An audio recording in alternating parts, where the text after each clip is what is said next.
اب اس میں آپ کو گنواتا ہوں یہ امتحانات کرے کون کون سے امتحان ہیں جن سے انسان گزرتا ہے، جس کا میں نے کہا ہے کامل مرقع ہے حضرت ابراہیم علیہ السلام کی شخصیت، ان کی زندگی۔ سب سے پہلا انسان کا امتحان جو ہے اس کے عقل کا، شعور کا، اس کے فہم کا، اس کی فطرت کا، اس کی جبلت کا۔ وہ کیا ہے؟ اس دنیا میں آنکھیں کھولنے کے بعد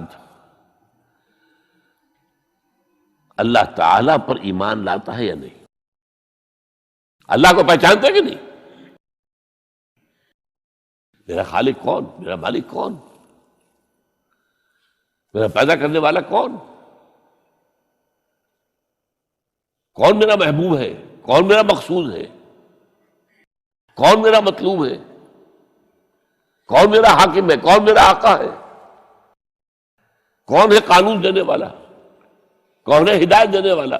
یہ پہچان لینا عقل و فطرت کا پہلا امتحان ہے جس سے انسان گزرتا ہے۔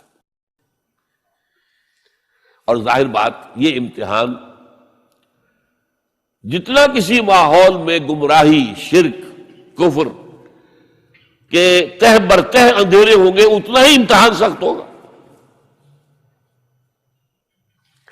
آپ مسلمانوں کے ماحول میں رہ رہے ہیں تو ٹھیک ہے، مسلمان بھی اب دنیا پرست بن گئے ہیں یا جو بھی آپ کہیں، حقیقی مسلمان تو دیکھنے کو نہیں ملتا، پھر بھی بہرحال اسلام تو ہے نا۔ یہاں کسی نہ کسی دیکھ کو تو چیز کو تو اللہ یاد آ جاتا ہے، کبھی نہ کبھی تو کسی کی بات ہی دل میں اتر جاتی ہے۔ کوئی اللہ کا بندہ جو ہے خلوص و اخلاص سے کہتا ہے بات اور وہ آپ کے دل میں اتر گئی۔ آپ ایسے معاشرے کا تصور کیجیے جہاں سرے سے ہدایت ہے ہی نہیں، کفر ہی کفر ہے، شرک ہی شرک ہے، باطل ہی باطل ہے۔ اس میں ایک شخص آنکھ کھولے اور پھر وہاں وہ خالق حقیقی کو پہچان لے، یہ ہے سب سے بڑی کامیابی۔ آپ کو معلوم ہے قرآن مجید میں سورہ انعام میں پورا قصہ بیان ہوا ہے۔ جس ماحول میں کہ حضرت ابراہیم نے آنکھ کھولی ہے وہ ماحول کون سا ہے؟ ہر طرح کا شرک وہاں پر انتہائی درجے میں موجود تھا۔ سورج اور چاند اور ستاروں کی پرستش، بتوں کی پرستش، اور سیاسی شرک۔ بادشاہ کہتا تھا میں خدا ہوں، نمرود جو دعویٰ تھا فرعون کا وہی اس کا تھا۔ کہیں سے کوئی توحید، کوئی اللہ کی بات، کوئی نیکی کی بات، کہیں کوئی روشنی، کوئی کرن اس معاشرے میں تھی؟ اس معاشرے میں خالص اللہ نے جو فطرت سلیم عطا کی تھی اور جو عقل سلیم عطا کیا تھا، اس کی روشنی میں سفر کرتے ہوئے ان تمام معبودوں کا انکار کر کے انی وجہت وجہی للذی فطر السماوات والارض حنیفا وانا من المشرکین، میں تمہارے ان معبودوں کو نہیں مانتا، میں ان کی نفی کرتا ہوں، ان سب کا باغی ہوں، یہ سب گمراہی ہے۔ میں نے اپنا رخ کر لیا ہے ہر طرف سے یکسو ہو کر اس ہستی کی طرف جو آسمان اور زمین کی خالق ہے۔ سورج کا بنانے والا، میں سورج کو نہیں پوچھتا، سورج کے بنانے والے کو پوچھتا ہوں۔ میں چاند کا پجاری نہیں ہوں، چاند کے خالق کا پجاری ہوں۔ یہ ستاروں کا میں پجاری نہیں ہوں، ستاروں کے پیدا کرنے والوں کا، کمالے کا میں پجاری ہوں۔ کائنات کا نہیں ہوں، کائنات کے خالق کا۔ انی وجہت وجہی للذی فطر السماوات والارض حنیفا وما انا من المشرکین۔ یہ پہلا امتحان ہے۔ دیکھیے اپنے اوپر قیاس نہ کیجیے، آپ جو اللہ نے پیدا کیا ہے مسلمانوں کے گھر میں، آپ کے ایک کان میں پیدا ہوتے ہی اذان کہہ دی گئی، دوسرے میں اقامت کہہ دی گئی، آخر کہیں نہ کہیں تو کوئی اثر اس کا ہوتا ہوگا نا، تبھی تو، ورنہ یہ بے مقصد تو کام نہیں ہے، حضور سے مسنون ہے یہ۔ کیا پتہ ہمارے تحت الشعور کی کون سی ٹیپ جو ہے وہ اس وقت چل رہی ہو اور اس کے اوپر جو ہے یہ نقش ہو گئے، کچھ نہیں کہہ سکتے۔ لیکن وہاں جو کچھ بھی نہیں تھا، کفری کفر، سیاسی شرک، مذہبی شرک، ستارہ پرستی کا شرک، بت پرستی کا شرک۔ اس میں ایک نوجوان، سلیم الفطرت نوجوان، اس نے ان تمام سے رخ موڑ کر ایک اللہ کی ہستی کی طرف۔ اب آپ سوچئے دوسرا امتحان آتا ہے۔ اب حق پر پہنچ تو گئے، حق پر کھڑے رہنا آسان نہیں ہے۔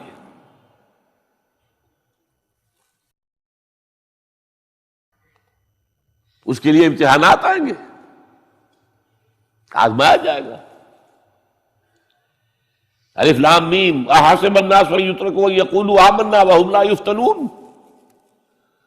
وَلَقَدْ فَتَنَّا الَّذِينَ مِن قَبْلِهِمْ فَلَيَعْلَمَنَّ اللَّهُ الَّذِينَ صَدَقُوا وَلَيَعْلَمَنَّ الْكَاذِبِينَ۔ ہم تو آزماتے ہیں، پھر تم نے کہہ تو دیا ربی اللہ، اچھا آپ دیکھتے ہیں، تمہیں جانچیں گے، پرکھیں گے، امتحان دیں گے تمہارا۔ وہ امتحان کیا تھا؟ اسی کو کہا رسول حامیم سجدہ میں، ان الذین قالوا ربنا اللہ ثم استقاموا، بے شک وہ لوگ جنہوں نے کہا ہمارا رب اللہ ہے اور پھر جم گئے۔ یہ جم جانا جو ہے اس استقامت میں قیامت مضمر ہے۔ سب سے پہلے گھر میں جنگ ہوئی، باپ کہتا ہے ابراہیم کیا؟ اراغب انت عن آلہتی یا ابراہیم، اے ابراہیم یہ کیا تم میرے آلہہ، میرے جو معبود ہیں ان سے تم نے روگردانی کر دی ہے؟ اور ابراہیم سمجھا رہے ہیں، یا ابت، ابا جان، انی قد جانی من العلم ما لم یاتک فاتبعنی اہدک صراطا سویا۔ ابا جان میرے پاس وہ علم آیا ہے جو آپ کے پاس نہیں آیا، مجھے اللہ نے وحی کے ذریعے سے ہدایت کاملہ عطا کر دی ہے، تو آپ کو میری پیروی کرنی پڑے گی۔ دیکھیے بات الٹی ہو رہی ہے، وہ باپ ہے تم بیٹے ہو، وہ کہہ سکتا ہے میں نے اپنے یہ بال دھوپ میں سفید کیے، تم کل کے بچے، آج تم مجھ سے مانگ رہے ہو، مطالبہ کر رہے ہو، دلیل پہلے دے دی ہے۔ یا ابت انی قد جانی من العلم ما لم یاتک، وہ علم کا وہ شعبہ آپ کے پاس ہے ہی نہیں جو اللہ نے مجھے وحی کے ذریعے سے دے دیا ہے، لہٰذا آپ کو میری پیروی کرنی ہوگی۔ یا ابت لا تعبد الشیطان، ابا جان دیکھیں شیطان کی پیروی نہ کیجیے، انہ قال للرحمن عصیا، وہ تو رحمان کا بڑا گنہگار تھا، سرکش تھا، باغی تھا۔ یا ابت انی اخاف ان یمسک عذاب من الرحمن فتکون للشیطان ولیا، ابا جان مجھے بڑا اندیشہ ہے کہ آپ کہیں اللہ کی نگاہ میں شیطان کے ساتھیوں میں شمار نہ ہو جائیں اور پھر آپ پر اللہ کا عذاب نہ آ جائے۔ لیکن جواب کیا دیا باپ نے؟ اراغب انت عن آلہتی یا ابراہیم لئن لم تنتہ لارجمنک واہجرنی ملیا، اے ابراہیم میرے آلہہ، میرے معبودوں سے روگردانی کر رہا ہے، باز نہیں آؤ گے سنسار کر دوں گا، پتھر مار مار کے ہلاک کر دوں گا، اور نکل جاؤ، دفع ہو جاؤ میری نگاہوں کے سامنے سے۔ وہ فطرت سلیمہ کا حامل نوجوان کیا کہتا ہے؟ قال سلام علیک، اچھا ابا جان آپ پر سلامتی ہو، میں قال سلام علیک، میں جاتا ہوں، گھر چھوڑ کے جا رہا ہوں، لیکن میں اپنے رب سے آپ کے لیے دعا کروں گا کہ وہ آپ کو ہدایت دے، وہ مجھ پر بڑا مہربان ہے، مجھے امید ہے کہ وہ میری اس دعا کو رد نہیں کرے۔ اب اس سے آگے بات بڑھی، ابراہیم سوچتے ہیں کہ ان لوگوں کے اوپر کوئی تیشہ زوردار مارنا ہوگا، یہ جاگنے کو تیار نہیں ہے۔ میں ان سے کہتا ہوں تو ہاں کہتے ہیں، ہاں ٹھیک تو کہہ رہے ہو تم، لیکن نہیں بھائی یہ ہمارے آباء و اجداد کا دین ہے، اس پہ چلے آ رہے ہیں، کیسے چھوڑ دیں ہم؟ بات تو تمہاری ٹھیک لگتی ہے ابراہیم، تم بات تو صحیح کر رہے ہو، لیکن سورہ عنکبوت میں فرمایا مودۃ بینکم فی الحیاۃ الدنیا، حضرت ابراہیم نے کہا تم اپنے دنیا کی زندگی کی محبتوں کی وجہ سے جکڑے ہوئے ہو، ورنہ تمہیں معلوم ہے میں نے کھول دیا تم پر کہ یہ سب بکواس ہے، یہ تمہارے عقائد جو ہیں بے بنیاد ہیں، لیکن دنیاوی محبتیں یہ تعلق جو ہے تمہیں کھڑا کیے ہوئے ہے۔ جب انہوں نے دیکھا کہ ان پر مجھے اقبال کا شعر ہے کہ پھول کی پتی سے کٹ سکتا ہے ہیرے کا جگر، مرد ناداں پر کلام نرم و نازک بے اثر۔ مرد ناداں پر کلام نرم و نازک، اس کے اوپر تو وہ ہتھوڑا چلانا پڑتا ہے، وہ ہتھوڑا چلانے کی سوچی۔ ان کا کوئی تہوار آ رہا تھا جس میں جا کے باہر میدان میں جا کے کوئی پوجا کرنی تھی کسی خاص ستارے کی، اور پورا شہر خالی ہو جانا تھا۔ حضرت ابراہیم نے کہا میری طبیعت تو ٹھیک نہیں، میں تو آپ لوگوں کے ساتھ نہیں جاؤں گا، آپ جائیے۔ سب چلے گئے، پورا شہر خالی ہو گیا۔ اب انہوں نے ہاتھ میں ہتھوڑا لیا، وہ بت خانے میں گھس گئے اور سب بتوں کو توڑ کے چورا چورا کر دیا۔ لیکن طبیعت میں ایک عجیب قسم کا ایک مٹھاس والا مزاح تھا، تو اس ایک سب سے بڑے بت کو چھوڑ دیا اور اس کے کندھے پر وہ تیشہ رکھ دیا۔ اب جو وہ رات کو واپس آئے ہوں گے، آپ سوچئے ذرا کیا کیا۔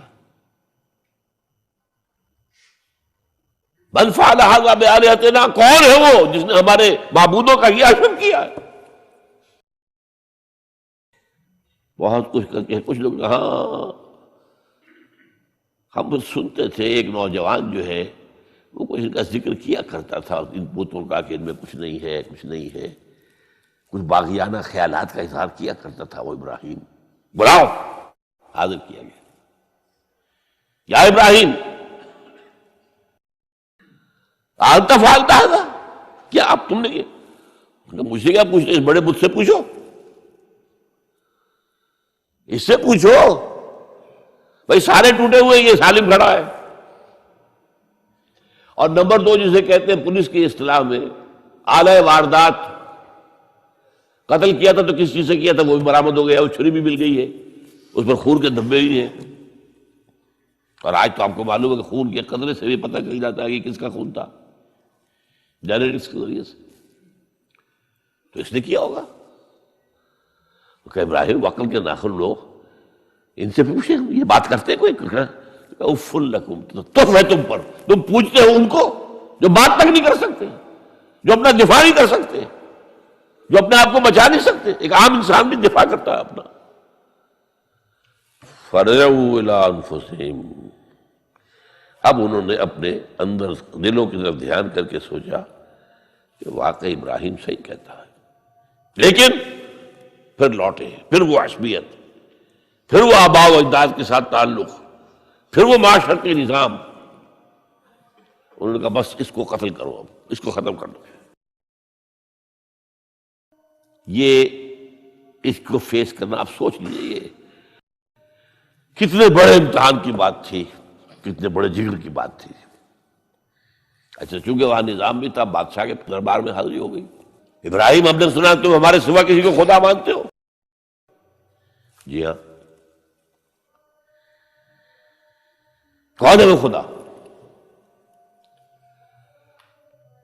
فرمایا میرا رب وہ ہے جو زندہ رکھتا ہے اور مارتا ہے، ربی الذی یحیی و یمیت، قال انا احیی و امیت، میں بھی زندہ رکھتا ہوں اور مارتا ہوں۔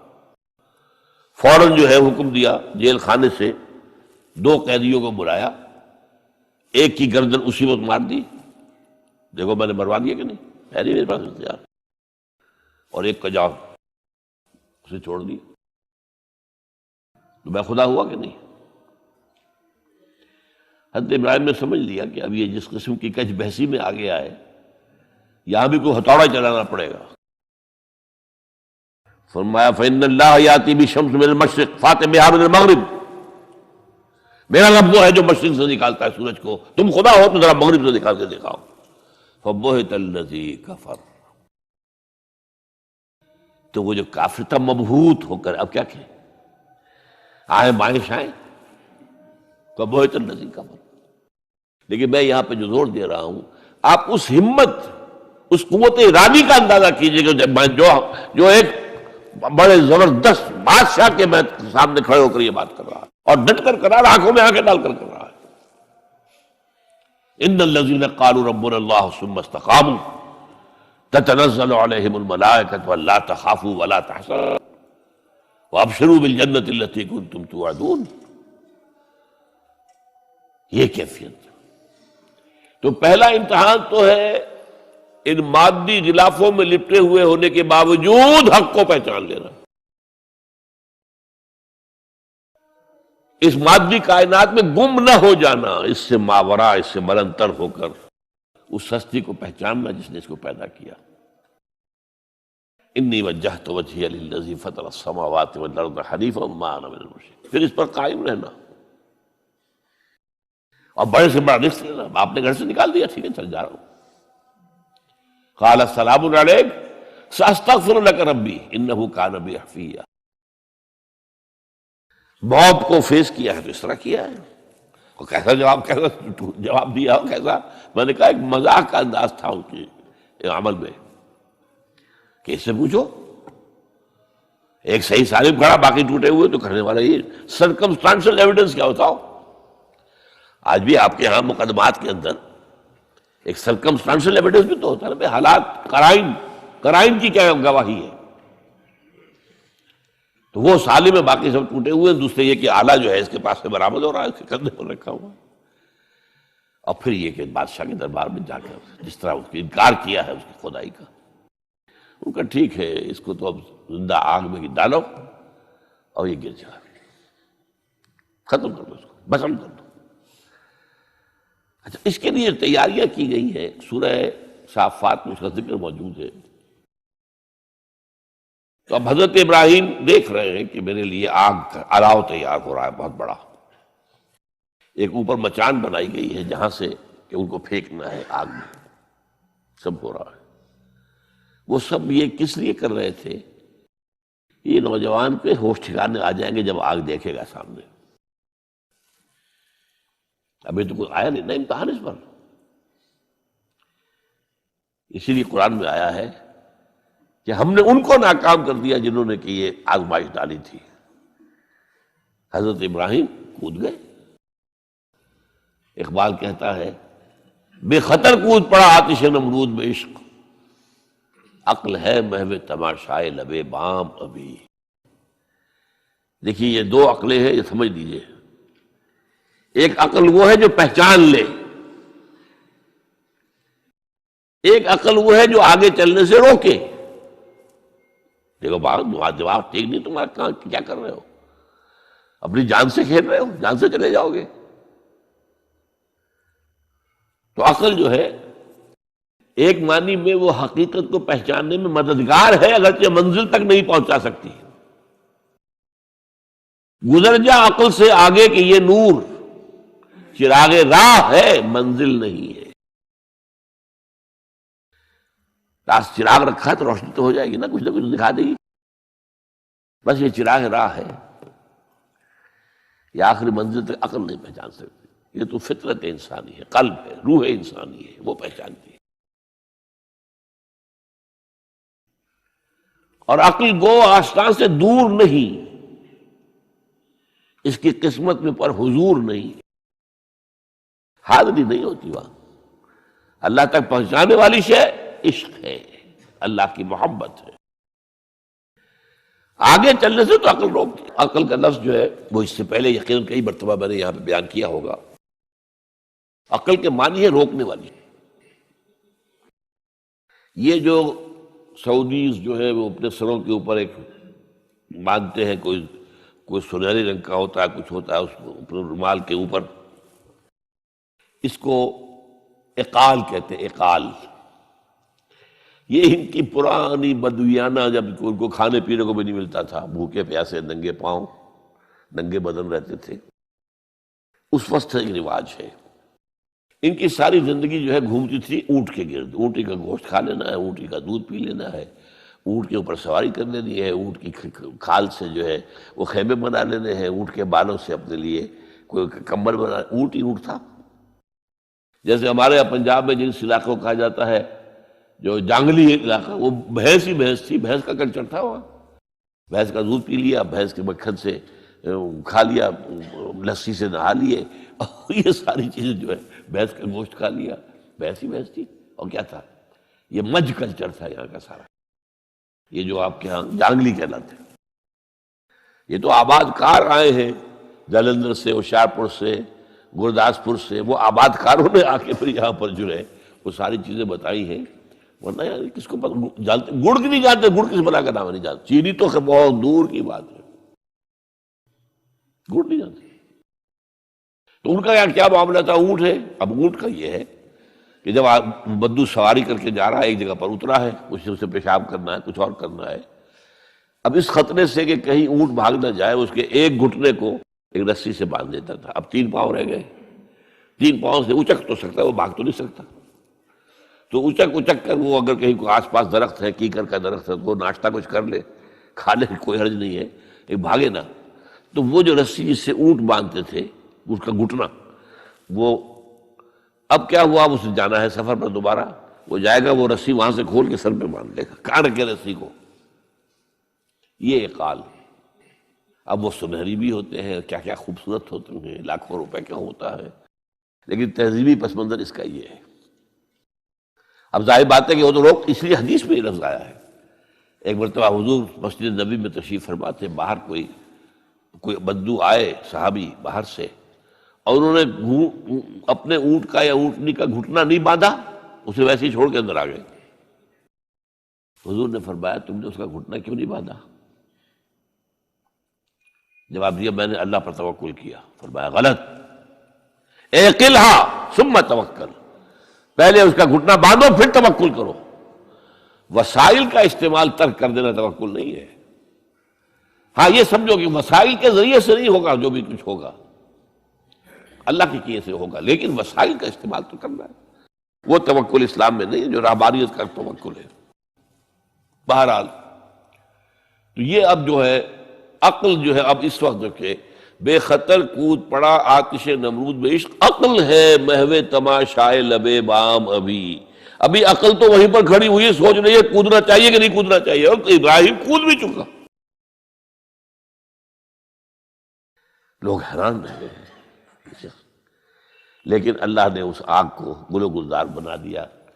قلنا یا نار کونی بردا وسلام علی ابراہیم۔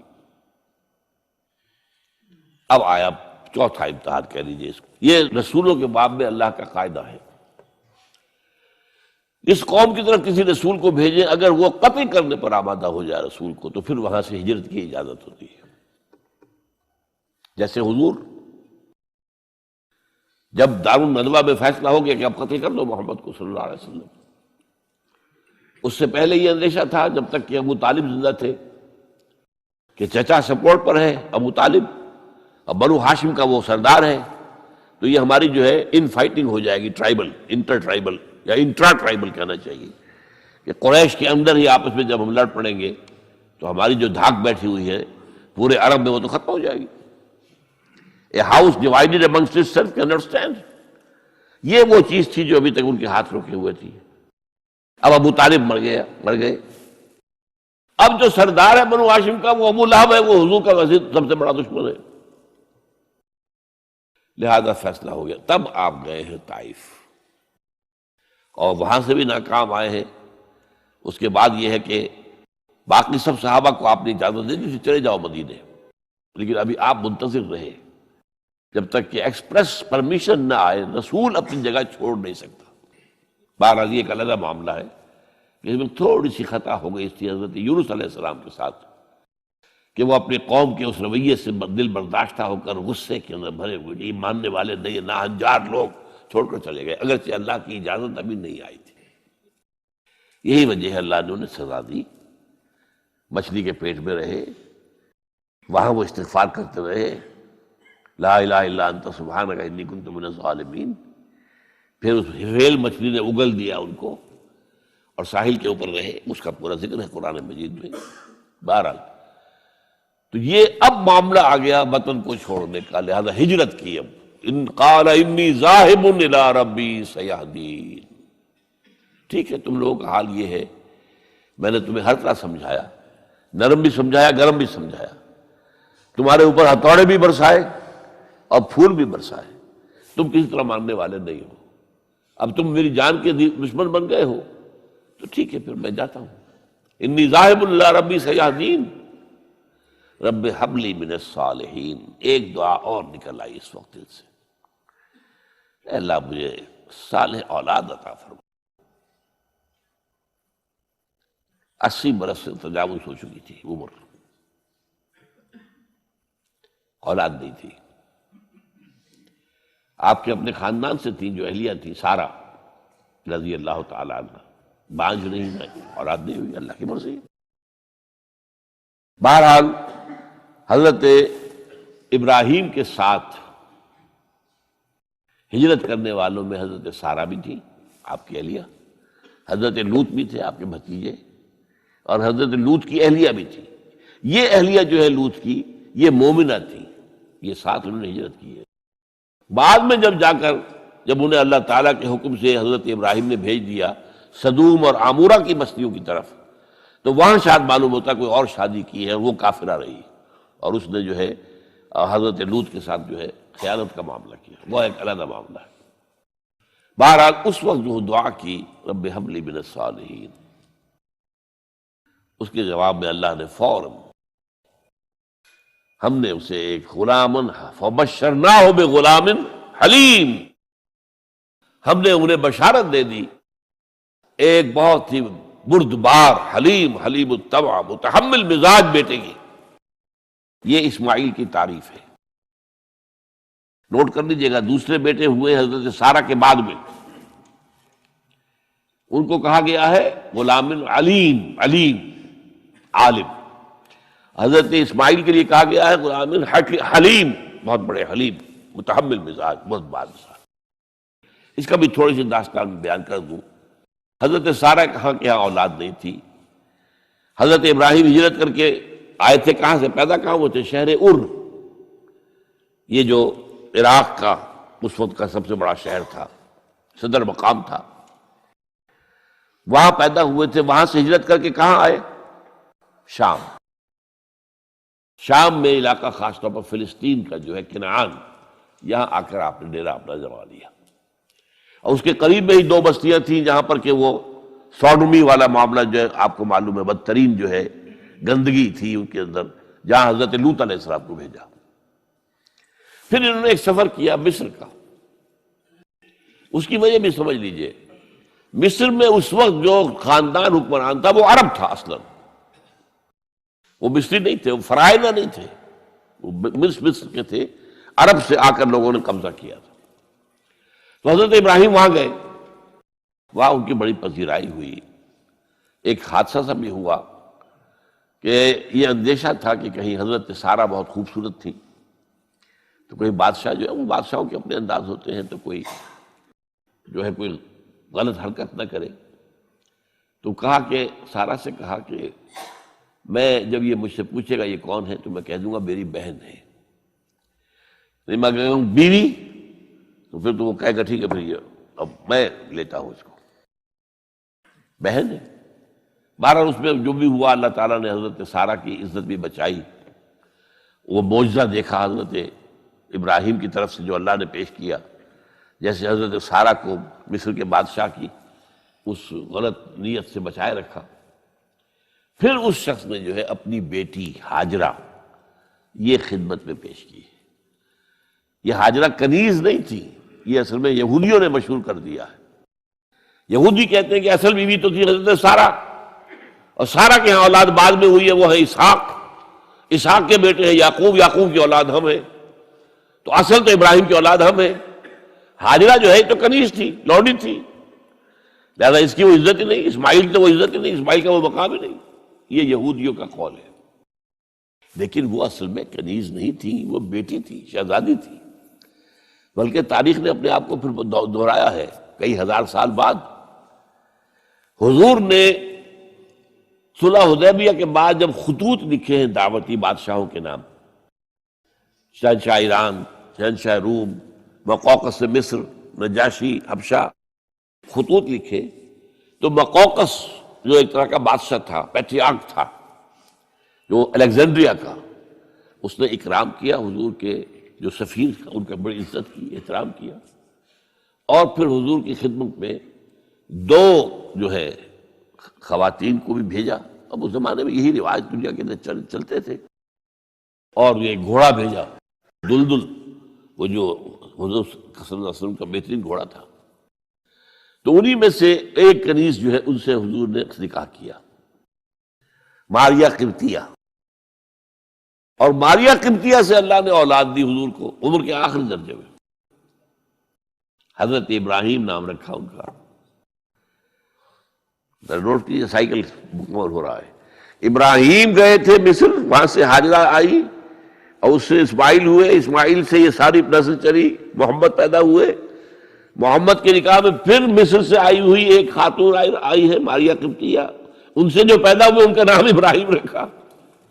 تو یہ گویا کہ یہ ایک عجیب سائیکل ہے۔ بہرحال لیکن جب حضرت سارہ نے دیکھا کہ میرے ہاں تو اولاد نہیں ہو رہی، تو حضرت ابراہیم سے کہا کہ میں آپ ہاجرہ کے ساتھ آپ جو ہے ذر و شوقت معاملہ قائم کر لیجئے، تو اللہ آپ کو ان کے ذریعے سے اولاد دے دے، مجھے تو امید نہیں ہے کہ میرے ہاں اولاد ہو۔ تو اس پر حضرت ابراہیم نے ان کے ساتھ وہ رشتہ قائم کیا اور اللہ نے اسماعیل جیسا بیٹا دے دیا۔ اب اللہ تعالیٰ نے حکم دیا ہاجرہ اور اپنے اس بیٹے کو لے جاؤ اور جاؤ وہاں بواد غیر ذی زرع، جاؤ وہاں حجاز کی اس وادی کے اندر، وادی غیر ذی زرع، وہاں ان کو چھوڑ دو۔ اب یہ امتحان دیکھیے، توکل کا امتحان۔ حضرت ابراہیم لے آئے، کوئی متنفس نہیں، کوئی گھاس تک پیدا نہیں ہو رہی، کوئی درخت کا ہونا تو اور بڑی بات ہے کہ کہیں کھجور کا درخت ہو یا کوئی اور درخت بھی نہیں، پانی نہیں، پانی کا ایک مشکیزہ تھا ابراہیم کے پاس، وہ چھوڑ دیا، کچھ کھجوریں تھیں وہ دے دی اور چلے۔ حاجرہ پوچھتی ہمیں کس کے پاس سارے چھوڑ کے جا رہے ہیں؟ کہنے لگے اللہ کے۔ یہ ہے توکل، اللہ کا حکم ہے، دعائیں مانگ مانگ کر رب ہب لی من الصالحین فبشرناہ بغلام حلیم۔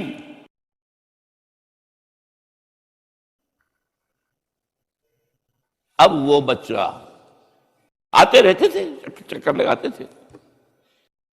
فلما بلغ معه السعی، جب وہ بچہ اسماعیل ان کے ساتھ بھاگنے دوڑنے کے قابل ہو گیا،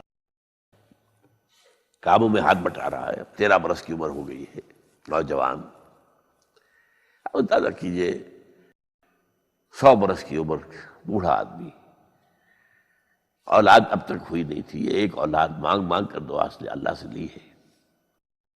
اب آخری امتحانات ہوا، اس سے آگے کوئی امتحان نہیں ہے۔ اس بوڑھے شخص کی نخل تمنا ہری ہو رہی تھی اپنے بیٹے کو دیکھ کر۔ فلما بلغ معه السعی قال یا بنی انی اری فی المنام انی اذبحک فانظر ماذا تری۔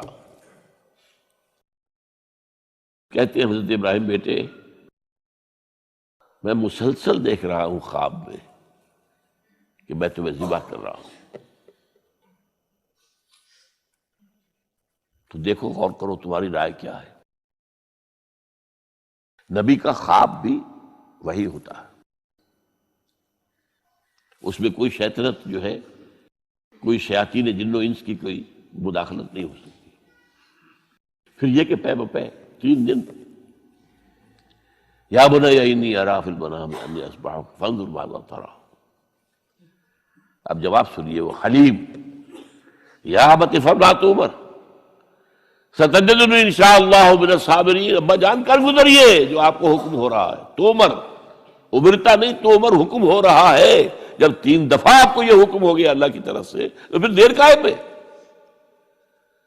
یا ابت افعل ما تؤمر ستجدنی انشاءاللہ من الصابرین، آپ مجھے انشاءاللہ صابر پائیں گے۔ یہ وہ صابر اور حلیم ہونے کی شان ہے، جان دینے کے لیے تیار۔ اب یہاں بھی دیکھیے کہ یہودیوں نے اتنی تحریفیں کی ہیں۔ وہ ذبیح اللہ حضرت اسحاق کو کہتے ہیں، یہ بعد میں حضرت اسحاق پیدا ہوئے، 13 سال بعد، 100 برس کی جب عمر تھی حضرت ابراہیم کی تب ہوئے۔ اب وہ کہتے ہیں کہ ذبیح اللہ جو ہے وہ اسحاق ہے، اسماعیل تھے۔ مروہ پہاڑی، جو مروہ اور یہ موریا، وہاں پر بھی انہوں نے ایک پہاڑی کا نام رکھ دیا مروہ۔ وہ کہتے ہیں یہاں پر اسحاق کو ابراہیم نے ذبح کرنے کی کوشش کی، سب بکواس۔ ایک بڑی عمدہ کتاب مولانا فراہی رحمۃ اللہ علیہ کی تھی، عربی، پھر اس کا ترجمہ ہوا، الرأی الصحیح فی من هو الذبیح۔ عربی میں کتاب تھی کہ ذبیح کون تھا، اسماعیل یا اسحاق، اس کے بارے میں صحیح رائے کیا ہے، یہ اس کتاب کا موضوع ہے۔ تو انہوں نے تورات کے حوالے سے ثابت کیا ہے۔ اصل میں ہوتا کیا ہے، چور لاکھ چیزیں چھپا بھی جائے اپنی تو کہیں نہ کہیں کلو چھوڑ جاتا ہے۔ آخر تفتیش ہوتی ہے، پولیس والے بھی جانتے ہیں کہیں نہ کہیں سے کوئی نہ کوئی کلو جو ہے، اب ساری چیزوں کو سمیٹنا مشکل ہوتا ہے اس کے لیے، تو اس کے اندر وہاں کلو موجود ہے، اسحاق اس کے تورات کے اندر جس سے ثابت ہوتا ہے، انہوں نے ثابت کیا۔ الرأی الصحیح فی من هو الذبیح، اس کا میں نے ترجمہ شائع کیا تھا جب میں نے ابتدا کی ہے لاہور میں آ کر اپنے کام کی 1965 میں، تو دارالاشاعت الاسلامیہ میں نے قائم کیا تھا اپنا ایک دارالاشاعت پبلشنگ ہاؤس، اس سے وہ کتاب شائع کی تھی میں نے۔ اب بھی وہ چھپتی ہے، اب وہ اور پبلشر ہیں ان کے، وہ چھاپ رہے ہیں۔ بہرحال تو حضرت اسماعیل جو ہے وہ ذبیح اللہ ہے، اللہ نے جب لٹا دیا، فلما اسلما وتلہ للجبین۔ اب یہاں پر ذرا نوٹ کیجئے، اسلما، جب دونوں نے اسلام کا مظاہرہ کیا، وہ جو میں نے کہا تسلیم، سر تسلیم خم ہے جو مزاج یار میں آئے۔ بوڑھا باپ چھری لے کر تیار ہو گیا ہے، اور جوان بیٹا گردن ڈال کر بس صرف ایک احتیاط کی ہے کہ پیشانی کے بل لٹایا ہے تاکہ چہرہ سامنے نہ رہے، بس اتنی بات۔ چھری چلاتے ہوئے چہرہ اوندے بولتا اللہ للجبین، پیشانی کے بل انہوں نے لٹا دیا اور پھر چھری چلائی۔ لیکن اللہ نے پکار کر کہا، یا ابراہیم قد صدقت الرؤیا انا کذالک نجزی المحسنین۔ اے ابراہیم بس تم نے اپنا خواب پورا کر دیا۔ میں نے آج سے بہت پہلے مضمون لکھا تھا اس پر، تو میں نے کہا تھا جس کا امتحان لیا جا رہا تھا وہ فیل نہیں ہوا، ممتحن کو بس کرنی پڑی ہے، اللہ کو بس بس بس۔ ان ھذا لھو البلاء المبین۔ اے ابراہیم واقعتاً یہ بہت بڑی آزمائش تھی، اس میں تم پورے اتر گئے ہو۔ یہ میں نے آپ کے سامنے زندگی کا جو پورا ایک نقشہ ہے ابراہیم کا، ہر قدم پر امتحان، ہر قدم پر امتحان، ایک سے ایک کڑا امتحان، ایک سے ایک بڑا امتحان، اور آخری امتحان یہ تھا، ان ھذا لھو البلاء المبین۔ جب ممتحن یہ کہتے بھائی بات تم بہت مشکل، پرچہ واقعی میں نے بہت مشکل سیٹ کیا تھا، کمال ہے تم نے بہت عمدہ حل کیا، تو اس سے بڑی شاباش کیا ہوگی؟ لیکن اس کے ساتھ یہ ہے کہ اب اگلا موضوع آ رہا ہے میرا، جہاں تک تو معاملہ آ گیا، یہ قربانی جو ہے اس کو پھر ہمیشہ کے لیے اب سنت ابراہیم کے طور پر جا باقی رکھا گیا۔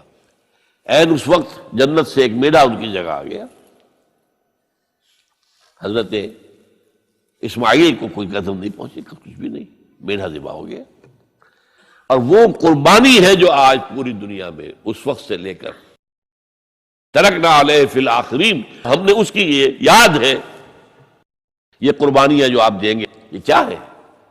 حضور سے پوچھا گیا ما ھذی الاضاحی یا رسول اللہ، اے اللہ کے رسول یہ اضاحی کیا ہے، یہ کیا ہے، یہ جو ہم قربانیاں دیتے ہیں کیا ہے؟ قال سنت ابیکم ابراہیم، یہ تمہارے باپ ابراہیم کی سنت ہے، اس کو زندہ رکھا ہے اللہ نے۔ ان کے اس امتحان کی کامیابی کو اس کا جشن منایا جا رہا ہے، ہر سال لکھوں کا کروڑوں جانور جو ہے اللہ کے نام پر ذبح ہو رہے ہیں۔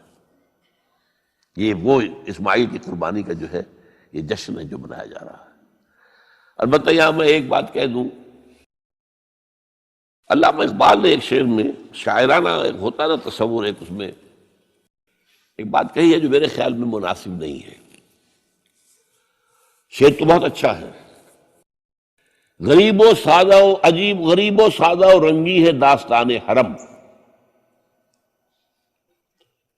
نہایت اس کی حسین ابتدا ہے اسماعیل۔ یہ بہت سے لوگوں کو بہت شعر پسند آتا ہے، خصوصاً شیعہ بھائیوں کو تو بہت ہی پسند آئے گا۔ کہ وہ جو قربانی اسماعیل کی ہو رہی تھی اور نہیں ہوئی تھی وہ قربانی ہے جو حسین کی ہوئی ہے کربلا کے اندر. تو غریب و سادہ و رنگی ہے داستان حرم، نہایت اس کی حسین، ابتدا ہے اسماعیل. میں کہتا ہوں اس میں تو کوئی چیز جوڑ کھانے والی ہے ہی نہیں. اسماعیل کو ذبح کرنے والے کون تھے؟ رسول، امام الناس، خلیل اللہ، ابو الانبیاء. اور حسین کو ذبح کرنے والے کوفی، یزیدی، زیادی. نمبر 2، اسماعیل تو ذبح نہیں ہوئے، حسین تو ذبح ہو گئے، کیا مناسبت ہے؟ نمبر 3، حضرت اسماعیل نے تو خود ہی گردن ڈال دی تھی، حضرت حسین تو لڑتے ہوئے ماشاءاللہ بہادری کے ساتھ لڑتے ہوئے جان دیے اور انہوں نے ایسے تو نہیں گردن ڈال دی تھی. تو کوئی مناسبت نہیں ہے، تو کوئی نہ کوئی تو مناسبت ہونی چاہیے نا. تو اس کی میں نے ترمیم کی ہے ایک، اور علامہ اقبال سے جب اگر اللہ نے آخرت میں ملاقات کرائی تو بتاؤں گا، وہ بھی شاید مان لیں گے میری بات کو. کہ غریب و سادہ اور رنگی ہے داستان حرم، نہایت اس کی ہے عثمان، ابتدا حابیل. یہ حابیل اور قابیل دو بھائیوں کا معاملہ ہوا تھا، دونوں نے قربانی پیش کی. قابیل کی اللہ نے قبول نہیں کی، حابیل کی کر لی. غصے میں بھرا ہوا قابیل نے کہا میں تمہیں مار دوں گا، ہلاک کر دوں گا. انہوں نے کہا بھائی جان اب یہ تو اللہ کا کام ہے، کس کی قربانی اس نے قبول کی کس کی نہیں کی. اللہ تو قبول کرتا ہے متقیوں سے. باقی اگر آپ اپنا ہاتھ اٹھائیں گے مجھے قتل کرنے کے لیے، میں اپنا ہاتھ نہیں اٹھاؤں گا. میں تو یہ چاہوں گا کہ آپ اپنے گناہ کا بوجھ بھی لے جائیں، میرے گناہ کا بوجھ بھی آپ ہی لے جائیں. مجھے قتل کریں گے مظلوم حالت میں تو میرے سارے گناہ بھی آپ کے کھاتے میں پڑ جائیں گے. تو میں تو کامیابی اسی کو سمجھتا ہوں. یہ تو آدم کے 2 بیٹوں کا معاملہ ہو رہا ہے کہ نہیں، یہی تو معاملہ ہوا حضرت عثمان کے ساتھ. لاکھوں مربع میل کی حکومت تھی ان کی، لاکھوں فوجی موجود تھے. یہ جو تھے گنتی کے چند لوگ آ گئے تھے، شریف عبداللہ ابن سبا کے پیروکار، وہ تو اجازت اگر دیتے تھے شام سے مصر سے فوج تیار کھڑی ہے اور اجازت مانگ رہی ہے کہ آپ اجازت دیجیے ہم آئیں ان کا قلعہ کعبہ. نہیں، اجازت نہیں دے، نہیں. اتنی بڑی بات ہے یہ کہ حضرت عثمان کہتے ہیں کہ میں کسی کلمہ گو کا کے خون سے اپنا ہاتھ رنگنا نہیں چاہتا. یہ کچھ بھی ہے، کلمہ گو تو ہے. اپنی جان بچانے کے لیے کلمہ گو کی جان میں لے لوں. جب یہ مجھے مار دیں گے پھر تم ان سے قصاص لینا، یہ پھر تمہارا کام ہوگا، میرا مجھ سے کوئی تعلق نہیں. تو وہ ہیں کہ جو اصل میں جن کو پھر شہید کیا گیا، اور قابیل نے حابیل کو شہید کیا. تو یہ تو مناسبت ہوئی نا کہ جس طریقے سے اس نے کہہ دیا تھا حابیل نے کہ بھائی جان میں تو ہاتھ نہیں اٹھاؤں گا، آپ جو مرضی کیجیے. اسی طرح حضرت عثمان نے کہا میں ہاتھ نہیں اٹھاؤں گا، میں کلمہ گو کا کسی کا خون اپنے گردن پر نہیں لینا چاہتا. ہاں یہ جب مجھے قتل کر دیں گے پھر تم قصاص لے لینا، یہ الزا بات ہے. تو میں نے اس شعر کو یوں کیا ہے. اب غریب و سادہ و رنگی ہے داستان حرم، پہلا مصرع تو یوں کا تو ہے، نہایت اس کی ہے عثمان، ابتدا حابیل. حضرت اسماعیل تو ہوئے ہی نہیں، نہ شہید ہوئے نہ ذبح ہوئے، وہ تو ہوئے ہی نہیں، واقع نہیں. وہ تو ایک امتحان تھا جو اللہ نے لیا اور چھری نے کاٹا ہی نہیں. اچھا اب آئیے اس بات کی طرف. اب حضرت ابراہیم کو اللہ تعالیٰ نے ایک نیا پروجیکٹ دے دیا، ٹاسک، اسائنمنٹ. وہ یہ کہ یہ جو بیت اللہ ہے اس کی تعمیر اصلاً کی تھی حضرت آدم نے علیہ السلام. چنانچہ سورہ آل عمران میں فرمایا گیا ان اول بیت وضع للناس للذی بمکہ مبارکا وہدی للعالمین. پہلا گھر جو بنایا گیا لوگوں کے لیے وہ ہے کہ جو مکے میں ہے. لوگوں کے لیے کیا مانی؟ اللہ کی عبادت کے لیے، توحید کے مرکز کے طور پر. ظاہر بات ہے حضرت آدم اللہ کے نبی تھے تو کوئی نہ کوئی نماز کی شکل تو تھی نا ان کے ہاں بھی، ہمارے ہاں بھی ہے. انہوں نے یہ گھر بنایا. اس کے بعد سیلابوں میں اور بہت عرصہ گزرنے کے بعد، کیونکہ اس کے بعد جو زیادہ رہا معاملہ انبیاء کا، نبوت کا، وہ رہا ارض فلسطین سے متعلق رہا۔ آپ کو معلوم ہے حضرت اسماعیل کے بعد سے لے کر حضور تک کوئی نبی رسول عرب میں تو آیا ہی نہیں۔ لہذا یہ ہے کہ یہ جو ہے یہ گھر، یہ اس کے بعد جو ہے عرصے تک چونکہ پڑا رہا، حضرت آدم کے بعد پھر سیلاب کی وجہ سے بہہ گیا، عمارت اوپر کی رہ گئی، ختم ہو گئی، بہہ گئی، بنیادیں رہ گئی تھی۔ اس لیے کہ یہ جو حضرات وہاں جاتے ہیں ان کے علم میں ہے کہ اصل میں جو طائف ہے اونچائی پر ہے، پہاڑی مقام ہے، سید افزا مقام ہے، بارش جب ہوتی ہے تو اس کا پانی جو آتا ہے وہ سیل کہلاتا ہے، وہ مکے سے ہو کر گزرتا ہے، جنت المالا کی طرف سے ڈھلوان ہے، پانی یہاں سے گزرتا ہے، اور یہ مکہ جو ہے کعبہ، یہ عین یوں سمجھیے کہ ایک پیالے کے عین نیچے جو ہے باٹم میں، وہاں پر یہ کھڑا ہوا ہے، چاروں طرف پہاڑ ہے، تو سیلاب کی راہ گزر تھی یہ، تو اس وجہ سے یہاں سے وہ پھر حضرت آدم کا بنایا ہوا گھر جو ہے وہ ختم ہو گیا۔ اب اس کے بعد وَإِذْ بَوَّأْنَا لِإِبْرَاهِيمَ مَكَانَ الْبَيْتِ، جبکہ ہم نے ابراہیم کے لیے نشاندہی کر دی اس گھر کی جگہ کی، کہ لو ابراہیم، یہ جہاں تمہارے ہم نے اولاد کو یہاں آباد کروایا تھا، ربنا انی اسکنت من ذریتی بواد غیر ذی زرع عند بیتک المحرم، اب اس گھر کی تعمیر کرو۔ چنانچہ یہ سورہ حج کے 2 رکوعوں کے اندر معاملہ آتا ہے، وَإِذْ بَوَّأْنَا لِإِبْرَاهِيمَ مَكَانَ الْبَيْتِ أَلَّا تُشْرِكْ بِي شَيْئًا وَطَهِّرْ بَيْتِيَ لِلطَّائِفِينَ وَالْقَائِمِينَ وَالرُّكَّعِ السُّجُودِ۔ اب یہ گھر تعمیر کرو ہمارا بیت اللہ، اور اس گھر کے اندر صفائی ستھرائی رکھو، پاک رکھو اس کو، شرک کی آلودگی سے بھی پاک، اور ویسے بھی کوڑا کرکٹ نہ ہو، ڈھیر نہ ہو، تاکہ اگر کوئی میرے بندے یہاں آئے رکوع و سجود کے لیے تو ایسا نہ ہو کہ کوڑا پڑا ہوا ہو، بدبو آ رہی ہو، کوئی اور غیر پڑی ہوئی ہو۔ جب یہاں کھڑے ہو، یہاں اعتکاف کریں، عاکفین، چونکہ اس میں سورہ بقرہ میں جو ہے 2 کا ذکر ہے، وَعَهِدْنَا إِلَىٰ إِبْرَاهِيمَ وَإِسْمَاعِيلَ أَن طَهِّرَا بَيْتِيَ لِلطَّائِفِينَ وَالْعَاكِفِينَ وَالرُّكَّعِ السُّجُودِ، باپ بیٹے دونوں کو حکم دیا جا رہا ہے۔ یہاں سورہ حج میں 1 کا ذکر ہے، وَإِذْ بَوَّأْنَا لِإِبْرَاهِيمَ مَكَانَ الْبَيْتِ أَلَّا تُشْرِكْ بِي شَيْئًا وَطَهِّرْ بَيْتِيَ لِلطَّائِفِينَ وَالْقَائِمِينَ وَالرُّكَّعِ السُّجُودِ وَأَذِّنْ فِي النَّاسِ بِالْحَجِّ، اور ذرا اذان دو، پکارو لوگوں کو کہ آؤ حج کے لیے۔ کہاں تک وہ اذان کی آواز گئی ہوگی، کہاں تک بات پہنچی ہوگی، اللہ کا حکم ہے، اذان دیے۔ اذن فی الناس بالحج یاتوک رجالا وعلی کل ضامر یاتین من کل فج عمیق لیشہدوا منافع لہم، پکارو لوگوں کو حج کے لیے، وہ آئیں، تمہارے پاس پیدل چل کر بھی آئیں گے اور اونٹنیوں کے اوپر بھی آئیں گے، اتنی دور سے آئیں گے کہ اونٹنیاں کمزور ہو جائیں گی، دبلی ہو جائیں گی چل کر، وہ آئیں گے تاکہ وہ دیکھیں کہ اللہ تعالیٰ نے کیا کیا روحانی برکات اس جگہ رکھی ہوئی ہے۔ لیشہدوا منافع لہم وَيَذْكُرُوا اسْمَ اللَّهِ فِي أَيَّامٍ مَّعْلُومَاتٍ عَلَىٰ مَا رَزَقَهُم مِّن بَهِيمَةِ الْأَنْعَامِ، اور یہاں پر آ کر وہ ہمارے حضور میں قربانی پیش کریں، ہمارے وہ حیوان جو ہم نے بنائے ہیں، ہم نے بنائے ہیں، ان کو پیش کریں، ان کا خون بہائیں، نہر کریں ان کا، اور پھر فَكُلُوا مِنْهَا وَأَطْعِمُوا الْبَائِسَ الْفَقِيرَ، پھر اس قربانی میں سے خود بھی کھاؤ اور جو فقیر ہے، مساکین ہے، ان کو بھی دو اور بانٹو۔ یہ ہے وہاں سے جو حج چلا ہے، اور وہ چل رہا ہے آج تک، اللہ کا شکر ہے، حج میں وقفہ نہیں آیا۔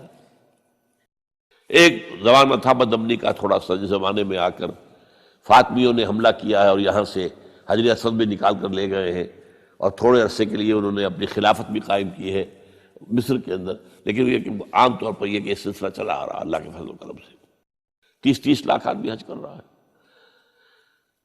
یاتو کا رجالن، اب رجالن تو کوئی بھی نہیں آتا ہوگا، اب تو کاروں میں آتے ہیں، بسوں میں آتے ہیں، بڑے بڑے ٹرکوں میں آتے ہیں، بڑے اور ہوائی جہازوں سے آتے ہیں، لیکن یہ کہ یاتو کا رجالن وعلی کل ضامر یاتین من کل فج عمیق لیشہدوا منافع لہم، یہاں آ کر منفعت، نفع کی چیزیں، میرا خیال تھا مالکم ایکس جو ہے ایک بہت بڑے لیڈر گزرے ہیں امریکہ میں، جو بلیکس ہیں، افرو امریکنز جو کہلاتے ہیں، وہ جب اسلام لے آیا تھا وہ بہت زبردست لیڈر تھا، بہت بڑا لیڈر تھا. اس نے یوں سمجھیے ایک طرح سے وہاں کے جو کالے تھے، جو غلامی کے اوپر قانے بیٹھے ہوئے تھے، ان کے اندر جو ہے ایک جذبہ پیدا کیا ہے. وہ اٹھے ہیں، کھڑے ہوئے ہیں، مقابلے کے اندر تیار ہوئے.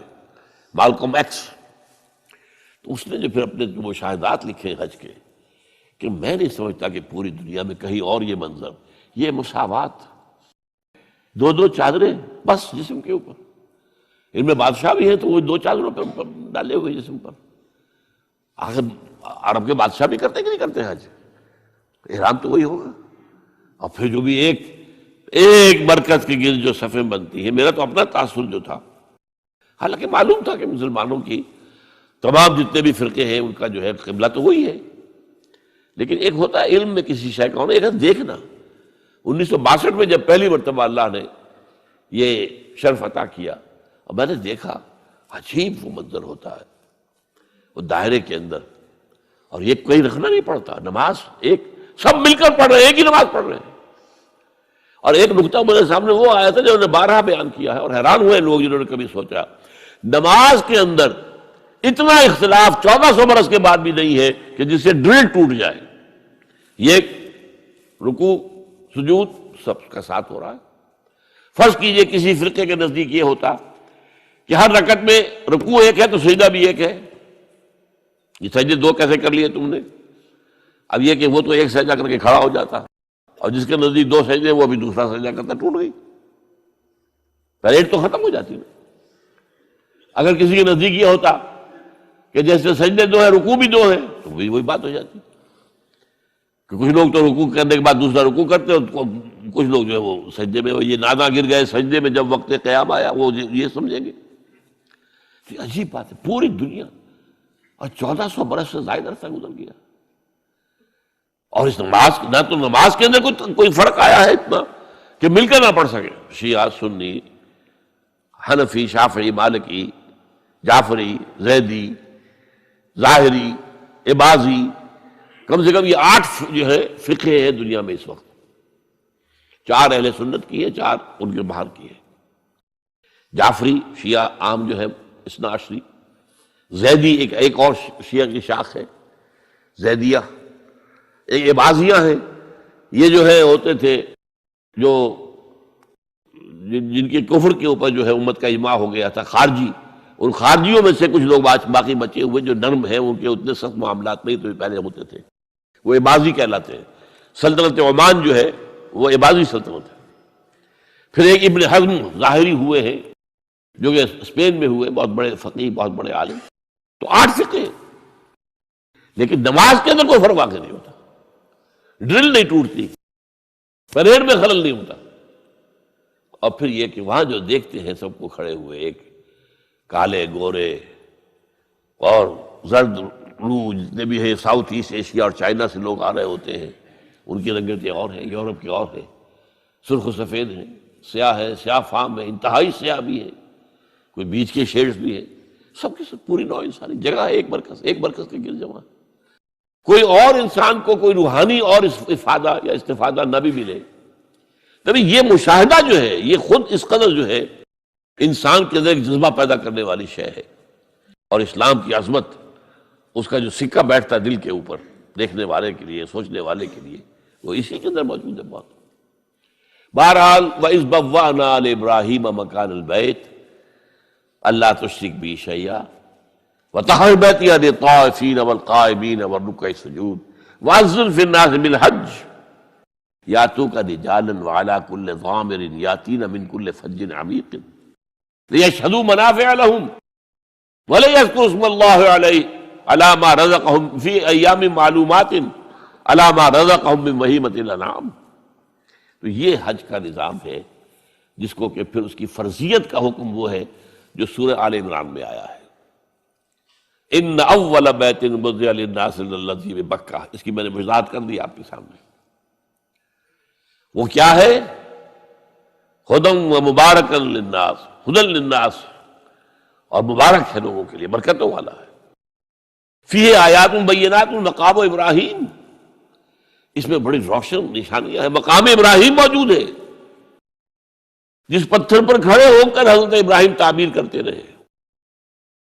آپ کو معلوم ہے جیسے اونچی عمارت بنانے کے لیے، دیوار بنانے کے لیے آپ کو لگانے پڑتے ہیں نا وہ اسکیفولڈنگ، وہاں کون سی اسکیفولڈنگ تھی؟ اتنا اونچا پتھر. تو کہتے ہیں کہ وہ پتھر جس پر کھڑے ہو کر حضرت ابراہیم وہ خود ہی اونچا ہوتا جاتا تھا، اور اس کے اوپر پاؤں کے نشان موجود ہیں حضرت ابراہیم علیہ السلام کی. اب یہ چیزیں پھر صفا اور مروہ، جہاں پر کہ وہ حاجرہ وہ اللہ کی بندی بچے کو جب وہ تڑپتے ہوئے دیکھ رہی تھی کہ پینے کے لیے پانی نہیں ہے، کیا کریں، اور غذا تو دور کی بات ہے، پانی نہیں ہے، پیاسا تڑپ رہا ہے. دوڑتی ہوئی چڑھتی تھی صفا پہاڑی کے اوپر. اب تو وہ پہاڑیوں کے نشان رہ گئے نا صرف، باقی درمیان میں سے سارا کا جو ہے وہ مر گیا، بازار بن گیا. بہترین جو ہے وہاں پر اب جو ہے خوبصورت قسم کے ٹائلوں والے فرش لگے ہوئے ہیں. اب صفا کے اوپر ایک اور مندر اوپر بنا دی گئی ہے، لیکن اس وقت کیا پہاڑیاں تھی، کوئی درخت بھی نہیں، کوئی گھاس بھی نہیں. دوڑ کے ادھر گئی، دیکھا ادھر کوئی انسان کوئی نظر آ جائے اس کو میں آواز دوں وہ پانی لے کے آئے میرے بچے کے لیے. نہیں ہے. دوڑی آئی، پھر نیچے آ کر پھر دوسری پہاڑی پر چڑھ گئی مروہ کے اوپر، وہاں پر جا کے جھانکا کوئی 7 چکر اس اللہ کی بندی نے لگائے. یہ ان کی یاد بنائی جا رہی ہے. ان الصفا والمروة من شعائر اللہ فمن حج البیت او اعتمر فلا جناح علیہ ان یطوف بہما ومن تطوع خیرا فإن اللہ شاکر علیم. یہ وہ یاد ہے حضرت ابراہیم کی پوری زندگی کا معاملہ. یہ جو شیطانوں کو پتھر مارے جا رہے ہیں، جب حضرت اسماعیل کو لے کر نکلے ہیں حضرت ابراہیم ذبح کرنے کے لیے، تو شیطان نے 3 جگہ پر آ کر انہیں روکا. کیا کر رہے ہو، کہاں جا رہے ہو، غلط کام کر رہے ہو. اور انہوں نے کنکر ماری اس سے، دفع ہو جاؤ. وہاں پر وہ جو 3 نشان ہیں، وہ جو رمی جمرات ہو، یہ سب کیا ہے؟ حضرت ابراہیم کی ایک وہ کامل زندگی، امتحان والی زندگی جو میں نے آپ کے سامنے رکھا ہے. یہ اس کے مختلف ادوار، اس کے مختلف مواقع، اس کے جو ٹرننگ پوائنٹس ہیں، ان کو اللہ تعالیٰ نے اس میں محفوظ کر دیا قیامت تک کے لیے. تو فرمایا ان اول بیت وضع للناس الذی ببکۃ مبارکا وہدی للعالمین فیہ آیات بینات مقام ابراہیم ومن دخلہ کان آمنا. یہ وہ ہے معجزہ، جو شخص بھی حرم میں داخل ہو جائے اس کے لیے امن ہے. بدترین دور بد امنی کا جو ہوتا تھا عربوں کے اندر، اس میں بھی اگر فرض کیجئے کہ آپ کے والد کو کسی نے قتل کیا تھا، اور عرب کے اندر پھر اس کا انتقام لینا جو ہے وہ لازم تھا. وہ ڈھونڈتا پھر رہا ہے آپ کے والد کے قاتل کو، کہیں نہیں مل رہا ہے. اب اسے نظر آ گیا حرم کے اندر وہ ہے، وہاں وہ کچھ نہیں کہے گا، اسے کچھ نہیں کہے گا. یہ امن کی جگہ، دار الامن ہے. وہذا البلد الامین، لا اقسم بہذا البلد. یہ ہذا البلد جو ہے مکہ بلد الامین ہے، تو امن والا. من دخلہ کان آمنا وللہ علی الناس حج البیت من استطاع الیہ سبیلا. اور اللہ کی طرف سے لوگوں پر ایک ذمہ داری ہے، بوجھ ہے کہ وہ اس کے گھر کا حج کرے، جو بھی اس کے لیے استطاعت رکھتا ہو سفر کی. اگر اس کے پاس سفر کا خرچہ موجود ہے، اور جو غیر حاضر رہے گا، پچھلے دنوں میں تو 4 مہینے لگتے تھے، اب تو 40 دن عام طور پر ہے. اور جو ہوائی جہازوں سے جاتے ہیں وہ تو 8-10 دن کے اندر حج کر کے واپس بھی آ جاتے ہیں. لیکن یہ ہے کہ پہلے جاتے تھے، اور پہلے تو یہ ہوتا تھا کہ جو چلا گیا سمجھیے اس کا واپس آ جانا جو ہے وہ ایک نئی زندگی ہے. کیونکہ بد امنی ہوتی تھی وہاں پر جو ہے، جب تک یہ سعودی حکومت نہیں بنی تھی تو وہاں بد امنی تھی. حاجیوں کے قافلے لوٹ لیے جاتے تھے، حاجی قتل ہو جاتے تھے. انہوں نے آ کر کم سے کم یہ کیا کہ امن و امان قائم کیا، اسلامی سزائیں رائج کی. جس بستی کے پاس قتل ہوا ہے، اگر وہاں کے لوگوں کو سب کو جمع کر لیتے تھے، سارے بڑے چودھری لوگ، یا تو تم تلاش کر کے بتا دو کون قاتل ہے، ورنہ تم سب کو قتل کر دیا جائے گا. تو وہ قاتل حاضر کر دیتے تھے. اب کون قتل کرے گا؟ اب یہ اس طریقے اسلامی سزاؤں کا معاملہ تو یہ ہے. تو اس حوالے سے اب وہاں پر امن ہے، بالکل کوئی چوری چکاری بھی نہیں. البتہ ہمارے اب بہت سے لوگ جو وہاں پر ورکرز مزدوروں کی حیثیت سے جا کے رہ گئے ہیں، وہ کرتے ہیں کام، غلط کام کرتے ہیں. ورنہ وہاں نہ چوری تھی، نہ کچھ نہیں تھا، کچھ نہیں تھا، بالکل نہیں تھا. سن 62 کے تک کا تو دور میں دیکھ کر آیا، کچھ نہیں تھا. بلکہ ہمارے جو معلم تھے انہوں نے ایک خاص وقت میں کہا کہ بھائی اب ذرا خیال کر لینا، اپنے بٹوے وغیرہ سنبھال کے رکھنا، اب یمنی آ گئے ہیں، فیہ حرامی، وہ اس میں چور کو حرامی کہتے ہیں، یعنی حرام خور، تو فیہ عقیل عطاس ان کا نام تھا، فیہ حرامی، ان کے یمنیوں کے اندر چور ہیں، تو ذرا اب خیال رکھنا اپنی جیبوں کا، اس سے پہلے جب تک وہ اب یمنی نہیں آیا کوئی یہ جو حج ہے، اب اس کے بارے میں چند منٹ رہ گئے ہیں، اس کی خاص بات آپ نوٹ کیجئے۔ دیکھیے اسلام کے 5 ارکان ہیں جو ہم نے پڑھے حدیث کے دوران۔ ایک کا تعلق عقیدے سے، کلمہ شہادت، 4 عبادات ہیں، نماز، روزہ، حج اور زکوٰۃ۔ ان میں ایک فرق یہ ہے کہ 2 عبادتیں وہ ہیں کہ جو ہر مسلمان کو فرض ہے، پیسے والا ہو، بھوکا ہو، خلاش ہو، نماز تو پڑھنی ہے، روزہ تو رکھنا ہی رکھنا ہے۔ البتہ 2 وہ ہیں جو صاحب ثروت لوگ، اگر آپ صاحب نصاب ہیں تو زکوٰۃ دیں گے، ورنہ تو نہیں۔ اور یہ کہ حج بھی آپ کریں گے اگر آپ کے اندر استطاعت ہے کہ آپ اپنی غیر حاضری کے وقت کے لیے بھی اپنے گھر والوں کے پاس چھوڑ کر جائیں، ان کے لیے، نان نفقے کے لیے، تب وہ فرض ہوگا، ورنہ فرض نہیں۔ اچھا، ایک اعتبار سے کیا ہے کہ نماز اور زکوٰۃ کا تو بے پناہ ذکر ہے، بار بار ہے، بار بار ہے، بار بار ہے، بار بار ہے۔ حج کا صرف 3 مقامات پر ذکر ہے، 2 رکوع ہے سورہ حج کے، 2 رکوع ہے سورہ بقرہ کے، اور 3-4 آیتیں جو ہیں جو ابھی میں نے آپ کو پڑھ کر سنائی ہیں، یہ سورہ آل عمران کی۔ اور جو صوم ہے اس کا تو پورا کا پورا ذکر ایک رکوع میں، وہ پچھلے دنوں ہم تفصیل کے ساتھ اس کا مطالعہ کر چکے ہیں، 6 آیات اور سارا اس کے اندر معاملہ آ گیا۔ ان 2 کے ساتھ 2 عیدیں جوڑ دی گئی، ان دونوں کی جو ایک طرح سے حیثیت کچھ نماز اور زکوٰۃ کے مقابلے میں کچھ کم پڑتی نظر آئی، تو ہماری 2 عیدیں، عید الفطر رمضان کے ساتھ اور عید الاضحیٰ حج کے ساتھ۔ اور اس میں خاص بات نوٹ کیجئے، حج وہ عبادت ہے جو ایک مقام پر ہوتا ہے، ساری دنیا میں تو نہیں ہو سکتا، وہاں تو ساری دنیا سے لوگ چل کر آئیں گے تو حج کریں گے، وہاں آنا پڑے گا، وہاں لیشہدوا منافع لہم، آئے پیدل آئے، اونٹنیوں پر آئے، جہازوں پر آئے، جیسے بھی آئے، یہاں آئے۔ اس کے اندر یہ کیا ہے کہ اس کا ایک جو رکن تھا قربانی، اسے وسعت دے دی گئی پوری دنیا میں۔ حج وہاں، قربانی ہم یہاں کر رہے ہیں۔ حج تو یہاں نہیں ہو سکتا، یہ قربانی کے ذریعے سے اس کی ایک برکت کو، اس کی ایک شان کو، اس کی ایک کیفیت کو جو ہے، اس کو گویا کہ یونیورسلائز کر دیا گیا پوری دنیا میں، جہاں بھی مسلمان ہیں قربانی دے۔ سنت ابیکم ابراہیم، تمہارے باپ ابراہیم کا طریقہ ہے، اس نے اپنے بیٹے کو قربانی کرنے کے لیے تیار ہو گیا تھا۔ تم یاد کرو، اب یہاں میں اس لیے ذکر کر رہا ہوں اس کا کہ اس وقت اگرچہ یہ بات ہوئی ہے کہ جس قدر زور پہلے تھا قربانی پر اسلام کے اندر، اسلامی نظام میں، اسلام میں آ کر اتنا نہیں رہا ہے، اس لیے کہ یہودیوں کے ہاں تو قربانی تھی ہی صرف قربانی، لہذا وہ قربان گاہ کہلاتا تھا، جو ان کا جو ہے خیمہ ہوتا تھا عبادت کا، قربان گاہ۔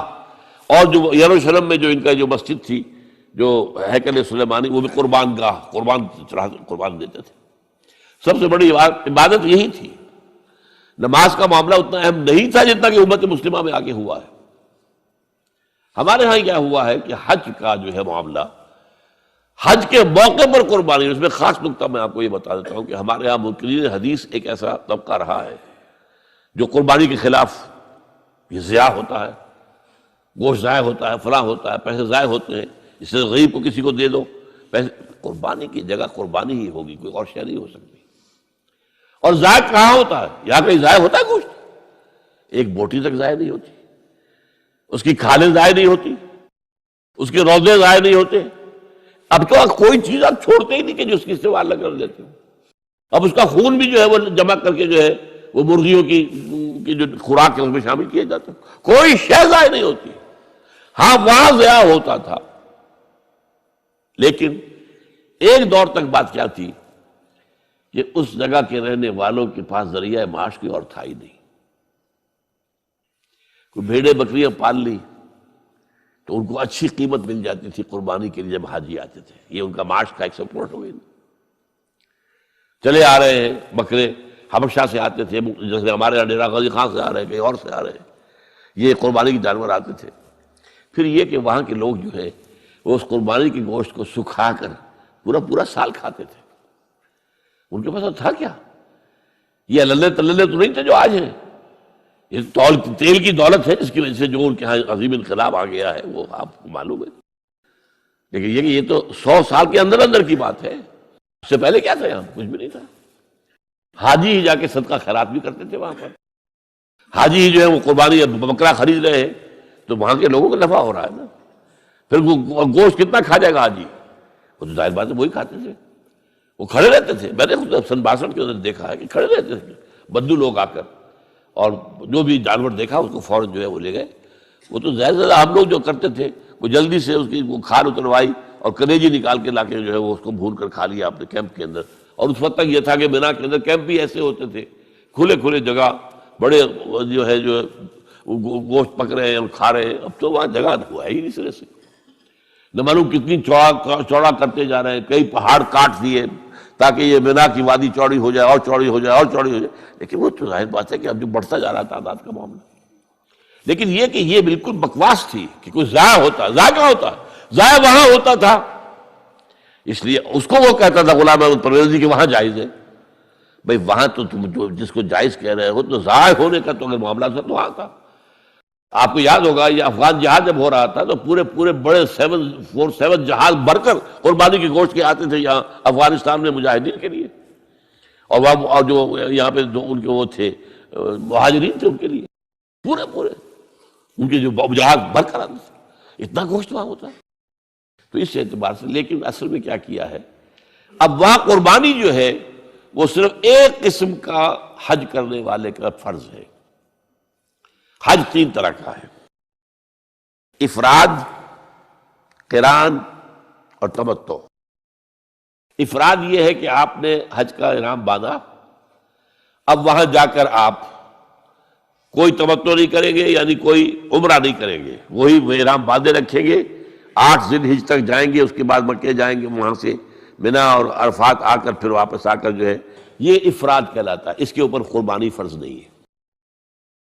قران یہ کہلاتا ہے کہ آپ گئے، آپ نے عمرہ کر لیا لیکن احرام نہیں کھولا، وہی احرام چلتا رہا یہاں تک کہ آپ پھر 8 ذی الحجہ کو وہاں سے نکلے اور پھر سارے مناسک ادا کر کے پھر آ کر آپ نے کھولا، اس پہ بھی قربانی فرض نہیں ہے۔